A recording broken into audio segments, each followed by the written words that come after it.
तो आज की वीडियो में हम जानेंगे कि एसआईपी क्या होता है। ठीक है, इकोनॉमिक फ्राइडे के अंदर। तो हम जानते हैं कि एसआईपी क्या होता है। ये एक इन्वेस्टिंग प्लान है। ठीक है, इसमें हम फिक्स्ड अमाउंट जो है, फिक्स्ड मनी जो है वो रेगुलर इंटरवल्स पे या तो मंथली या फिर क्वार्टरली म्यूचुअल फंड में डालते हैं या फिर किसी और स्कीम में डालते हैं। लेकिन इसमें मेन बात ये होती है कि डिसिप्लिन होना चाहिए। ठीक है, आपको थोड़ा थोड़ा पैसा डालना है लेकिन लंबे टाइम के लिए डालना है, तो आप इसमें जा सकते हैं। ठीक है, तो आपको अगर लंबे टाइम के लिए इन्वेस्टमेंट करनी है, भले ही 500 से, भले ही 100 रुपये से आपको इन्वेस्टमेंट स्टार्ट करनी है, आप यंगस्टर हैं तो, और लंबे टाइम के लिए करनी है, 10 साल के लिए, 100 साल के लिए, सॉरी, 10 साल के लिए करनी है। ठीक है, 15 साल के लिए, रिटायरमेंट प्लान के लिए, ये किसी भी चीज़ के लिए करनी है तो आप लंबे टाइम के लिए आप इसमें कर सकते हैं। देन ये डिसिप्लिन इन्वेस्टिंग में के अंदर आते हैं, यानी कि आपको लगातार इसमें छोटी छोटी छोटी छोटी इन्वेस्टमेंट करनी पड़ेगी इंटरवल्स में, रेगुलर इंटरवल्स में, मंथली या क्वार्टरली। या फिर आप इसमें क्या होता है कि ऑटोमेटिकली आपके अकाउंट, बैंक अकाउंट में से पैसा डेबिट हो जाता है, यानी कि कट जाता है। यानी कि अपने आप ही ये पैसा निकाल लेगा आपके बैंक अकाउंट में से। और ये इसको क्या कहते हैं, invest first spend later technique. यानी कि आप पहले जो है इन्वेस्ट कर रहे हैं और बचे कुछ हिस्से से स्पेंड कर रहे हैं। तो अगर आपको स्पेंडिंग घटानी है तो भी आप इसमें इन्वेस्ट कर सकते हैं। या फिर आप मैन्युअली मैन्युअली भी, यानी कि अपने आप से ही नेट बैंकिंग करके, यूपीआई से, चेक से पेमेंट करके एसआईपी कर सकते हैं, अगर आपको ऑटोमेटिकली नहीं करवानी तो। अगर इसकी टर्म्स की बात करें तो रुपी कॉस्ट एवरेजिंग का यूज़ होता है इसमें, जो इम्पैक्ट मार्केट का अप डाउन जो इफ़ेक्ट होते हैं उसको कम करता है। कैसे? जो मार्केट की वैल्यू होती है इन्वेस्टमेंट की, अगर वो उस मार्केट की वैल्यू, मार्केट में जो वैल्यू है उस इन्वेस्टमेंट की वो लो है, ठीक है, तो आप ज़्यादा यूनिट बाय करेंगे। अगर मार्केट में वैल्यू या फिर नेट एसेट वैल्यू हाई जा रही है तो आप कम जो है यूनिट बाय करेंगे, और ये ऑटोमेटिकली होता है। ठीक है, यानी कि अगर मार्केट में वैल्यू कम है इन्वेस्टमेंट की, आप ज़्यादा से ज़्यादा यूनिट्स जो होती हैं वो बाय करेंगे। अगर मार्केट वैल्यू हाई जा रही है तो आप कम से कम यूनिट्स बाय करेंगे इन्वेस्टमेंट की या म्यूचुअल फंड की। तो ओवर टाइम जो है आपका जो कॉस्ट है वो एवरेज हो जाएगी, यानी कि जितना भी आपका खर्चा आया है परचेज करने में, बाय करने में इन्वेस्टमेंट को, वो एवरेज हो जाएगा। ठीक है, इस वजह से इन दी एंड आपको एक फिक्स्ड अमाउंट ही भरना पड़ रहा है। और इसमें जो है वो पावर ऑफ कंपाउंडिंग भी होती है, यानी कि जितना भी इंटरेस्ट आपको मिलेगा वो री इन्वेस्ट हो जाएगा। यानी कि जितना भी इंटरेस्ट आपको मिल रहा है, जितनी भी आप अर्निंग कर रहे हैं, वो दोबारा से इन्वेस्ट हो जा रही है, जिसको हम स्नोबॉल इफेक्ट बोलते हैं। स्नोबॉल इफेक्ट यानी कि आप एक पहाड़ पे खड़े हैं और वो स्नो से घिरा हुआ है, ठीक है, और आप एक स्नो बॉल लेते हैं और उसको लुढ़का देते हैं, तो धीरे धीरे आप देखेंगे कि उस पर स्नो चिपकती जा रही है। ठीक है, धीरे धीरे स्नो उस पर चिपकती जा रही है और वो बड़ी होती जा रही है स्नो बॉल, जिसे हम स्नो बॉल इफेक्ट बोलते हैं। और ये जो होता है अफोर्डेबल होता है और फ्लेक्सिबल होता है, यानी कि आप 100 रुपये से शुरू कर सकते हैं, 500 रुपये से पर मंथ से शुरू कर सकते हैं, ज़्यादा चिंता लेने की जरूरत नहीं है, स्मॉल इन्वेस्टमेंट कर सकते हैं आप इसे रोक भी सकते हैं कुछ टाइम के लिए, या फिर आप इसे इंक्रीज भी कर सकते हैं, इसकी जो अमाउंट है उसको, मंथली कंट्रीब्यूशन जो आप कर रहे हैं उसको घटा बढ़ा सकते हैं, अगर आपकी इनकम बढ़ गई है या फिर आपकी इनकम घट गई है उसके हिसाब से। और इसमें जो है वो प्रोफेशनल मैनेजमेंट होता है। अगर आप म्यूचुअल फंड से कर रहे हैं इन्वेस्टमेंट, यानी कि आप एसआईपी कर रहे हैं म्यूचुअल फंड में, तो आपको प्रोफेशनल मैनेजमेंट का फ़ायदा मिलेगा। ठीक है, यानी कि आपको एक्सपीरियंस जो फंड मैनेजर हैं वो असिस्ट करेंगे, आपका फंड संभालेंगे, आपका जो पोर्टफोलियो है म्यूचुअल फंड का संभाल लेंगे। ठीक है, फंड मैनेजर्स। लेकिन इन दी एंड वो चार्ज करेंगे कुछ ना कुछ फी या फिर मनी आपसे, क्योंकि वो प्रोफेशनल सर्विस दे रहे हैं, फ्री में तो कोई नहीं करेगा। तो यहाँ पर बेसिक एंड हो जाते हैं। तो हम बात करें कि how S I P work, क्या मतलब प्रोसेस क्या है इन दी एंड। तो पहले आपको सिलेक्ट करना है फंड। म्यूचुअल फंड हो सकता है या फिर कोई और इन्वेस्टमेंट। म्यूचुअल फंड की बात करें तो इसमें एजुकेशनल हो सकता है, रिटायरमेंट प्लान हो सकता है, ठीक है, या फिर जनरल वेल्थ बिल्डिंग प्लान हो सकता है। ये सब प्लान होते हैं, ये सब टाइप होते हैं म्यूचुअल फंड एसआईपी के। और आप इसे चेंज भी कर सकते हैं, ठीक है। और इसमें जो है मेन चेंज क्या होता है, चेंज होता है कि रिस्क, ठीक है। एजुकेशनल जो प्लान है, रिटायरमेंट जो प्लान है, या फिर जनरल वेल्थ बिल्डिंग प्लान है, इनमें एक्चुअल डिफरेंस क्या है? डिफरेंस है रिस्क का, यानी कि टाइम ड्यूरेशन का। टाइम चेंज होगा तो रिस्क भी चेंज होता है। तो टाइम ड्यूरेशन या फिर रिस्क का चेंज होता है इनमें, एजुकेशन रिटायरमेंट जो भी आप प्लान ले रहे हैं उसमें। देन आप सेट करेंगे अमाउंट, यानी कि आपको कितना पैसा भरना है। मुझे हो सकता है कि 500 रुपये डालने हैं हर मंथ, ठीक है। तो मैं अमाउंट सेट कर सकता हूँ, फ्रीक्वेंसी मंथली करना है, ईयरली करना है, क्वार्टरली करना है, हाफ क्वार्टरली करना है, कैसे करना है, ठीक है। तो और फिर क्या हुआ, इन्वेस्टमेंट डे पर, यानी कि आज जो आपने डेट फिक्स की है उसमें आपके अकाउंट से या फिर आप मैन्युअली अमाउंट डिडक्ट हो जाएगी। और वो अमाउंट कहाँ जाएगा, म्यूचुअल फंड कंपनी के पास, जहाँ आपने इन्वेस्ट किया है उस कंपनी के पास। देन हम एनएवी यानी कि प्राइस की बात करें, नेट एसेट वैल्यू की बात करें, बेसिकली प्राइस ही होता है वो। तो वो होता है कि market value of one unit of fund उस डे में क्या है। यानी कि हमें ये प्राइस सेट करना पड़ेगा, प्राइस आइडेंटिफाई करना पड़ेगा, लेकिन हम करेंगे कैसे कि हमारी जो इन्वेस्टमेंट की मार्केट वैल्यू है जिस दिन हमें इन्वेस्ट कर रहे हैं वो कितनी है, ठीक है, उससे हम प्राइस फाइंड आउट करते हैं। देन हम यूनिट एलोकेट करेंगे। उसका एक फॉर्मूला है कि unit allocation is equal to investment amount divided by NAV per unit, यानी कि प्राइस पर यूनिट। इससे हम कितनी यूनिट अलॉट कर रहे हैं उसका निर्धारण होता है। अगर मार्केट वैल्यू हाई है तो हम कम यूनिट परचेज करेंगे, यानी कि कम यूनिट अलॉट होंगी। अगर मार्केट वैल्यू अप डाउन है तो हम ज़्यादा से ज़्यादा यूनिट परचेज करेंगे, ठीक है। तो ये इस फॉर्मूले से डिराइव होती है। टाइप्स ऑफ एसआईपी की बात कर लेते हैं। तो यहाँ पर है टॉप अप या फिर स्टेप अप एसआईपी, यानी कि जैसे जैसे मेरी इनकम बढ़ेगी मैं अपना अमाउंट बढ़ाता जाऊंगा, ठीक है। ये इंक्रीज होती रहती है एसआईपी अमाउंट। जैसे कि मैंने फिक्स कर दिया कि मुझे हर मंथ के बाद मेरी प्रमोशन होगा या फिर साल के बाद मेरा प्रमोशन होगा। तो मैंने आज ही सेट कर दिया कि मुझे टॉप अप एसआईपी लेनी है, क्योंकि मेरा साल भर के बाद तो प्रमोशन होना ही है, इनकम बढ़नी है। तो हर साल मेरा पीरियोडिकली एसआईपी का जो अमाउंट है वो बढ़ता चला जाएगा, ठीक है। जो मुझे पे करना है वो अमाउंट बढ़ता चला जाएगा। री इन्वेस्टमेंट तो ये हर एसआईपी पे होती ही है, उसके बारे में चिंता नहीं लेनी हमें। देन फ्लेक्सिबल एसआईपी भी होती है, यानी कि हम एसआईपी का अमाउंट बढ़ाया घटा सकते हैं अपने तरीके से। हाँ, इसके कुछ डाउन साइड होंगे कि उतना इंटरेस्ट नहीं मिलेगा, या फिर आपसे जो कर रहा है आपके बिहाफ में कोई प्लेटफॉर्म से आप कर रहे हैं वो चार्ज लेगा आपसे, क्योंकि रिस्क हो जाएगा ना। तो रिस्क के हिसाब से भी चेंज होगा। देन परपीचुअल एसआईपी की बात करें तो ये जब तक आप नहीं मरेंगे या फिर जब तक आप एसआईपी बंद नहीं करेंगे जो है आपको करते रहना पेमेंट, यानी कि परपीचुअल टिल लाइफ टाइम, ठीक है। और इसमें जो है इसमें कोई फिक्स्ड एंड डेट नहीं होती। नॉर्मल एसआईपी पे फिक्स्ड डेट होती है कि 10 साल पे एसआईपी ख़त्म हो जाएगी, उस 10 साल बाद मुझे पैसा मिल जाएगा। परपीचुअल एसआईपी पे होता ही नहीं है, ठीक है। जब तक आप बंद खुद से नहीं करोगे ये बंद नहीं होगी, ठीक है। और अगर हम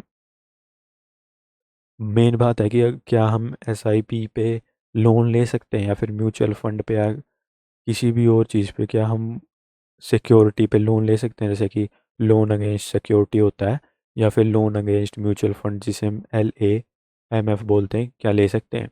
हाँ, ले सकते हैं। लेकिन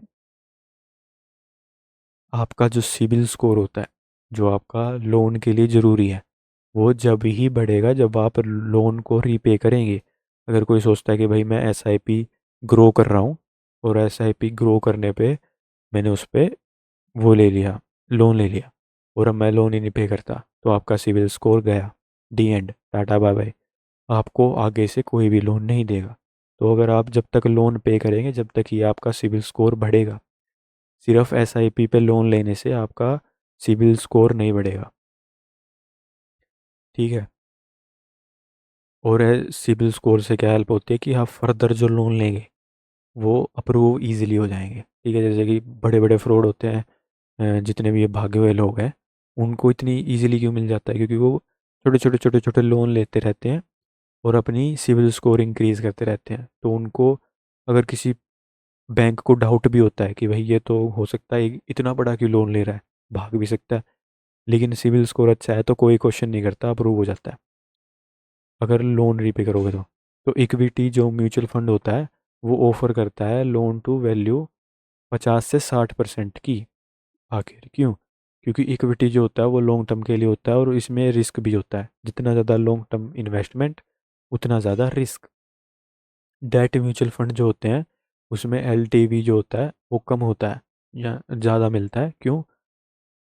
70 से 80% लोन टू वैल्यू, यानी कि मैंने जितनी की सिक्योरिटी रखी है, प्लेज किया है, उस प्लेज के मुकाबले मुझे कितना मिल रहा है। मान लो कि मैंने 100% की कोई वैल्यू की एसेट प्लेज किया है, गिरवी रखी है, तो मुझे उस एसेट का 50% मिलेगा।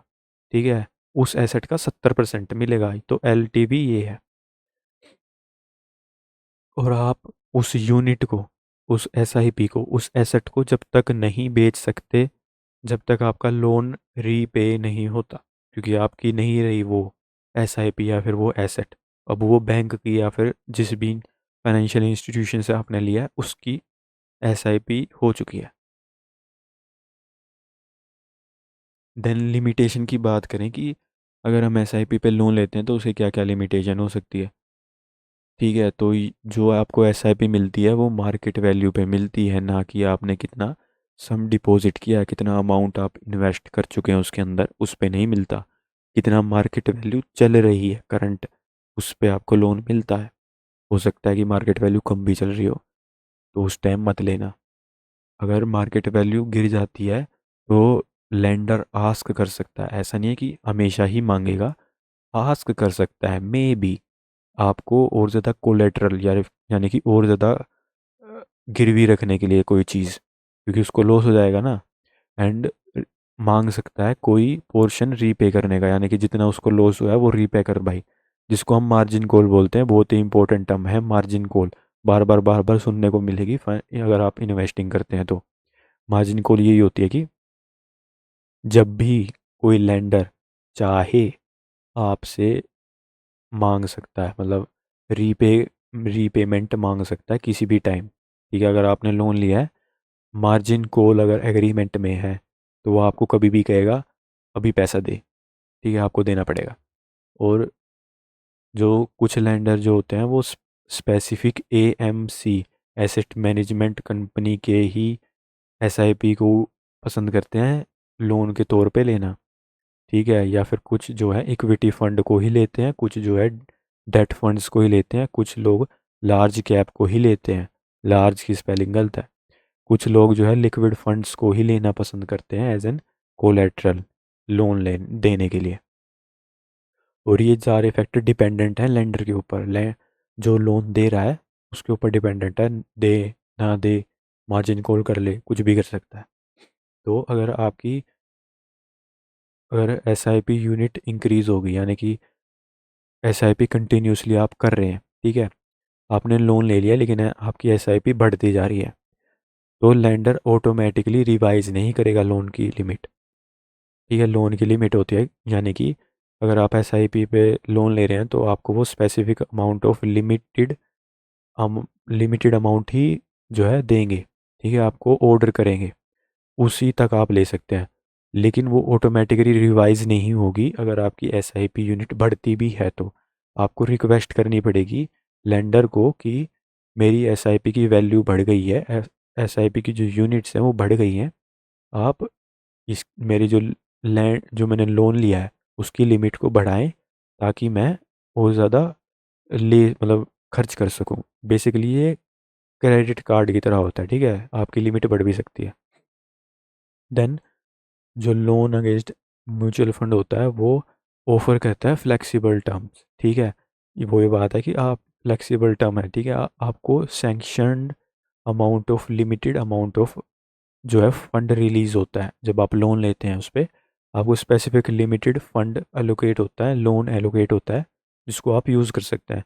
और उसी पे आपको इंटरेस्ट पेमेंट करना है जितना आपने अमाउंट यूज़ किया है, ठीक है। जैसे मैं गया एसआईपी को लेके, मैंने 1 लाख की एसआईपी हो चुकी है, मैंने 50,000 का लोन ले लिया, यानी कि मुझे 50,000 इशू हो चुके हैं लोन पे, ठीक है, एसआईपी पे लोन पे। तो 50,000 में से अगर मैंने 10,000 ही खर्च किए तो मुझे सिर्फ और सिर्फ 10,000 पर ही इंटरेस्ट पे करना है, 50 पर नहीं। आप सोचेंगे भाई 50 ही लिया है ना लोन, नहीं, मैंने खर्च किया है 10,000, तो मैं 10,000 पे ही इंटरेस्ट दूंगा, एसआईपी का फ़ायदा। और इस पे बेसिकली कोई टैक्स बेनिफिट नहीं होते जैसे कि एजुकेशनल लोन या फिर होम लोन में होते हैं। लेकिन अगर आप इक्विटी इक्विटी फंड पे कर रहे हैं, ठीक है, इक्विटी फंड एसआईपी पे लोन ले रहे हैं, तो उसमें आपको टैक्स बेनिफिट भी होते हैं, क्योंकि रिस्की होता है, बहुत ज़्यादा रिस्की होता है, इसलिए गवर्नमेंट भी कहती है ले लो भाई टैक्स ले लो। लेकिन उसमें भी एक कैच है कि जब आप उसमें से निकालेंगे इक्विटी, जो आपने फंड के जरिए लोन लिया है, अगर आप उसको निकालेंगे तो उस पर टैक्स मारेगी गवर्नमेंट, ठीक है, 30% तक टैक्स मारेगी, क्योंकि वो कैपिटल गेन है, ठीक है। तो उसमें ये हो जाता है। और ये डिफरेंस होता है कि आपका सीए कैसा है, आप किससे गाइडेंस ले रहे हैं, जितनी अच्छी गाइडेंस उतना अच्छा इन्वेस्टमेंट। तो ये डिपेंड करता है कि आप किससे गाइडेंस ले रहे हैं। तो लिमिटेशन ऑफ एसआईपी की बात करें तो एक्चुअली में कोई ज़्यादा है नहीं, लेकिन बनाने के लिए मैंने बनाने की कोशिश की है। जैसे कि एसआईपी जो है वो गारंटेड रिटर्न नहीं देता, यानी कि एक्चुअल में ट्रू नहीं है। क्यों? क्योंकि कभी भी ऐसा नहीं होता कि मार्केट फॉल होगा। जैसे कि इंडिया का मार्केट है, अगर हम 2015 से 2025 का मार्केट लें इंडिया का, तो वो ग्रो ही करा है, मार्केट ग्रो ही करता है हमेशा, किसी भी कंट्री का गिरता नहीं है, ठीक है। और इंडिया और अमेरिका जैसी कंट्री का नहीं गिरता, चाइना का नहीं, मतलब मेजोरिटी कंट्री का इकोनॉमी नहीं गिरती। तो आपको रिटर्न्स तो मिलेंगे, लेकिन क्वेश्चन मार्क है कि कितने मिलेंगे, ठीक है। रिटर्न तो मिलेगा, लेकिन क्या वो इन्फ्लेशन से ज़्यादा है, ये क्वेश्चन मार्क हो सकता है। या फिर आपने किस तरीके से इन्वेस्टमेंट किया उस पर निर्भर करता है। और ये जो है एसआईपी वो लो शॉर्ट टर्म गोल्स के लिए अच्छी नहीं है। या फिर आप 500 रुपये की एसआईपी करके बैठे हैं तो वो इतनी अच्छी नहीं है, क्योंकि उस पर आपको इतना ज़्यादा लोन भी नहीं मिलेगा, ठीक है। और इक्विटी फंड जो होते हैं वो उनको कम से कम 5 से 7 साल लगते हैं स्टेबल रिटर्न्स देने के लिए, ठीक है, एसआईपी में। एनएसआईपी जो है वो पोर्टफोलियो सिलेक्शन भी काफ़ी सोच समझ के करना चाहिए कि किस कंपनी को हम अपने पोर्टफोलियो में ऐड कर रहे हैं, ठीक है। ऐसा ना हो कि हम अंडर या फिर ओवर डाइवर्सिफिकेशन कर दें। हाँ, ओवर डाइवर्सिफिकेशन भी हो सकता है कि आपने different different different different company के जो है इन्वेस्टमेंट कर दी, जो सेंस नहीं बनाता, ठीक है। क्योंकि जितना ज़्यादा हम डाइवर्सिफाइड इन्वेस्टमेंट करेंगे उतना ज़्यादा हम एक्सट्रीम लेवल पे जाएंगे, ठीक है। तो हमें एक्सट्रीम लेवल पे नहीं जाना, हमें नॉर्मल लेवल पे रहना है, ठीक है, मिडिल ग्राउंड में रहना है। और ये जो एसआईपी जो है वो डिसिप्लिन मांगता है, यानी कि अगर आप में डिसिप्लिन नहीं है और आप एसआईपी को रोक देते हैं तो रुपी कॉस्ट एवरेजिंग काम नहीं करेगी, यानी कि आपकी जो कॉस्ट है वो एवरेज नहीं होगी, आप पे एकदम से बर्डन पड़ेगा। तो आपको डिसिप्लिन चाहिए, आपने एक बार शुरू किया, ख़त्म करना पड़ेगा, ठीक है। शुरू करने के बाद अगर आप छोड़ देते हैं तो आप पे कॉस्ट पड़ेगी, रुपी कॉस्ट एवरेजिंग काम नहीं करेगी। तो अगर आपको सिग्निफिकेंट लोन उठाना है, सिग्निफिकेंट सिबिल स्कोर बिल्ड करना है, तो आपको अच्छा खासा पैसा इसमें इन्वेस्ट करना पड़ेगा, अगर लंबा हाथ मारना है तो। वैसे अगर आप नॉर्मल इंसान हो और नॉर्मली ही इन्वेस्ट करना चाहते हो तो बुरा नहीं है एसआईपी। तो यही था इस वीडियो के लिए। अगर एसआईपी के बारे में आपको जानकर कुछ जानकारी मिली हो तो like share and subscribe my channel.